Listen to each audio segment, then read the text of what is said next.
जैनम जयति शासनम बारनानी बार के अंदर पण जैनम जयति शासनम નો શું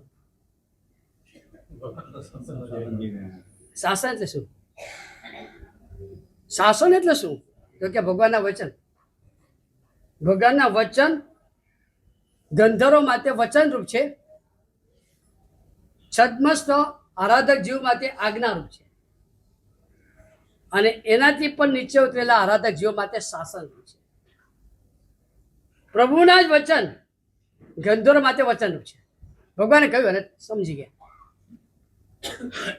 જે છદ્મસ્થ સાધુ છે એના માટે આજ્ઞારૂપ છે આ કરવાનું આ નહીં કરવાનું આમ ભગવાનના વચન વિધેય વિધ્યર્થ રૂપ હોય અહિંસા કરવા યોગ્ય છે હિંસા કરવા યોગ્ય નથી 5 મહાવ્રત પાલવા જેવા છે 5 અવ્રત છોડવા જેવા છે બધો જ વિધ્યર્થ પ્રયોગ હોય આ વચન પ્રયોગ કહેવાય ગંધર્વ ભગવંતો વગેરે માટે વચન પ્રયોગ છે પણ એ સમજે છે કે આ વિધ્યર્થ એ અમારે માટે અમારી આરાધના માટે આજ્ઞારૂપ છે એમને માટે વિધ્યર્થ છે એ એમનાથી જે નીચે છે એમને માટે આજ્ઞા છે એમને માટે તાત્પર્ય છે કે તું હિંસા છોડ તું હિંસા કર તું અસત્ય છોડ તું સત્યનું પાલન કર આ આજ્ઞારૂપ છે અને આપણા બધા માટે જે સીધા નથી ચાલતા જેમને દર ઠેકાને તર્ક કરવા જોઈએ છે જેઓ દરેક ઠેકાને પોતાની બુદ્ધિનો ઉપયોગ કરવા માંગે છે એના માટે ભગવાન વચન શાસન છે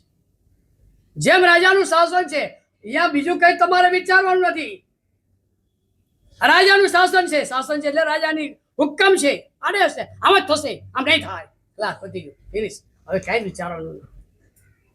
એમ જૈનમ જયતિ શાસન એટલે મારા ભગવાનનું શાસન છે કે મારે જૈન તરીકે આમ જ કરવાનું આમ નહીં જ કરવાનું અને આ રીતે પોતાના હૃદયમાં જે બરાબર સ્થાપિત કરે અને એ રીતે પોતાનું જીવન વ્યવહાર કરે એને બોલવાનો અધિકાર છે જૈનમ જયતિ